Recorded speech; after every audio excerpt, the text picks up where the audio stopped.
राजा बहादुर फड़कन लागे, नाचन लगे मुच्छ के बार, कटकट बोटी गिरे खेत में, उठ उठ रुंड करे तकरार। एक कुमारे दुई मर जाए, तीसरा खौफ खाए मर जाए, मरी के नीचे जिंदा लोग को ऊपर लूथले ही लटकाए।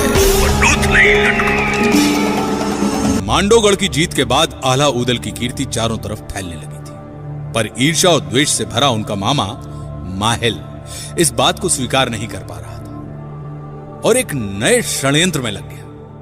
एक दिन, अरे मलखान, तुमने सिरसागढ़ का नाम सुना है? सिरसागढ़? हाँ सुना तो है, लेकिन अचानक मामा जी आप। तो फिर तुम ये भी अवश्य जानते होगे कि राजा परमाल ने तुम्हारे पिता को उसका शासन सौंप दिया था। नहीं तो, ये तो मुझे मालूम नहीं था। अरे मालूम कैसे चलेगा भांजे, पृथ्वीराज ने आक्रमण करके उसको अपने राज्य में मिला लिया था और अपने बेटे पारत को गद्दी पर बिठा दिया। ये बात सुनकर मलखान अपने आप पर काबू नहीं रख पाया। उसका खून खौल उठा।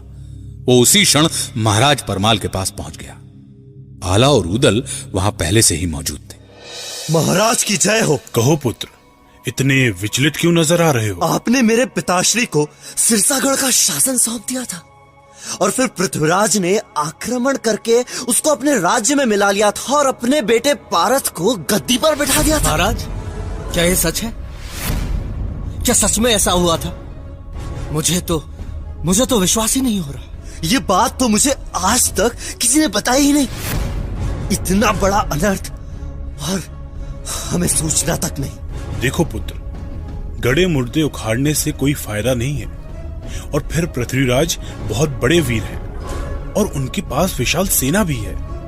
उनसे युद्ध करना मानो मौत को बुलावा देना है और फिर जितना राजपाट हमारे पास है वो पर्याप्त है। क्षमा करें महाराज, हम सर कटा सकते हैं लेकिन सर झुका नहीं सकते। बिल्कुल, सिरसागढ़ को हमें पुनः जीतना होगा। हमें अपना खोया हुआ स्वाभिमान और सम्मान वापस चाहिए। लंबी बहस के बाद महाराज परमाल ने सिरसागढ़ पर आक्रमण करने का हुक्म दे दिया। अगले कुछ ही दिनों में सिरसागढ़ पर आक्रमण की तैयारी पूरी कर ली गई। फिर से आला के हाथों में महोबा की सेना की कमान सौंप दी गई। एक दूत के हाथों सिरसागढ़ के राजा और दिल्ली के महाराज पृथ्वीराज चौहान के बेटे पारत को यह संदेश भेजा गया कि या तो युद्ध करो या फिर किला खाली कर दो। अकस्मात ये संदेश मिलने के बाद राजा पारत घबरा गया। उसने तुरंत महामंत्री को अपने कक्ष में बुलवा भेजा। मुझे तो कुछ समझ नहीं आ रहा है मंत्री जी। बड़ी विकट परिस्थिति है महाराज। हमारी सेना इस अकस्मात युद्ध के लिए बिल्कुल भी तैयार नहीं है, लेकिन मांडवगढ़ जीतने के बाद महोबा की सेना के हौसले आसमान को छू रहे हैं। कुछ तो करना ही होगा। इस तरह हम हाथ पे हाथ धरकर नहीं बैठ सकते। महाराज, मेरा विचार है कि महाराज पृथ्वीराज चौहान को शीघ्रातिशीघ्र इस स्थिति की सूचना भेज दी जाए। मंत्री का सुझाव मान पारथ ने अपने पिता महाराजा पृथ्वीराज चौहान को पत्र भेजा। महामंत्री, हमारे हिसाब से सेना को तुरंत सिरसागढ़ के लिए रवाना कर दिया जाना चाहिए। आपने ठीक फरमाया है महाराज। 10,000 सैनिक, सभी घुड़सवार, ताकि वे जल्द से जल्द सिरसागढ़ पहुंचकर मोर्चा संभाल सके। सेनापति चामुंडा राय, आप कल तड़के ही सिरसागढ़ के लिए कूच करें। जो आज्ञा महाराज। महाराजा पृथ्वीराज चौहान के आदेश अनुसार उनकी सेना का रणनायक चामुंडा राय 10,000 सैनिकों की फौज लेकर सिरसागढ़ की ओर रवाना हो गए। इधर महोबा की सेना सिरसागढ़ की सीमा तक पहुंच गई थी और अगले ही दिन प्रातःकाल आल्हा के नेतृत्व में महोबा की सेना ने सिरसागढ़ पर आक्रमण कर लिया। पारस भी अपनी सेना के साथ तैयार थे। रणभेरियां बज उठी थी। युद्ध आरंभ हो चुका था। 6 दिनों तक घनघोर घमासान युद्ध होता रहा और कोई निर्णय न निकला कि घोड़ा बिचला था उदल का, जिसमें बहे हजारों जवान, आधी जमुना में पानी बहे, आधी बहे रतत की धार। और फिर 7वें दिन उदल ने तलवार मारकर पारत को घायल कर दिया। घायल पारत ने युद्ध क्षेत्र से भागकर अपनी जान बचाई।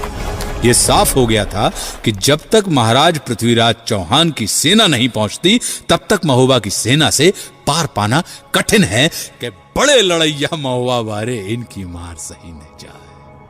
खुशकिस्मती से चामुंडा राय अपने 10,000 जांबाज सैनिकों के साथ सिरसागढ़ पहुंच चुका था। चामुंडा राय को लगता था कि वो अपनी इतनी बड़ी फौज के साथ महोबा के कुछ मामूली से सैनिकों को आराम से परास्त कर देगा, और अगले दिन उसने व्यूह रचना के तहत आला और ऊदल को चारों तरफ से घेर लिया।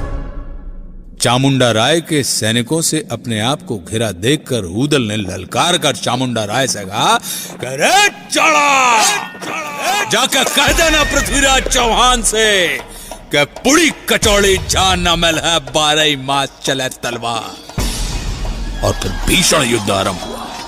आला ऊदल की युद्ध नीति और पराक्रम के सामने सिरसागढ़ की एक न चली, और चामुंडा राय को पारत को साथ में लेकर सिरसागढ़ का किला छोड़कर भागना पड़ा। महोबा के वीर रणबांकुरे एक बार फिर से विजयी हुए थे कि बड़े लड़ैया महोबा वारे, इनकी मार सही न जाए, एक को मारे दुई मर जाए, तीसरा खौफ खाए मर जाए, मरे के नीचे जिंदा लुक गो, ऊपर लोथ लई लटकाए। सिरसागढ़ की लड़ाई जीतने के बाद आला ऊदल का ओहदा बहुत ऊंचा हो गया था। ना केवल महोबा बल्कि पूरे भारतवर्ष में इनकी शूरता के नाम का डंका बज रहा था। राजा परमाल भी इस विजय से बहुत प्रसन्न थे। उन्होंने मलखान को सिरसागढ़ का प्रभारी बना दिया, लेकिन माहिल इस बात से खिन्न था और वो मन ही मन सोचने लगा कि क्या किया जाए कि आला ऊदल की ये कीर्ति, ये यश अपयश में बदल जाए।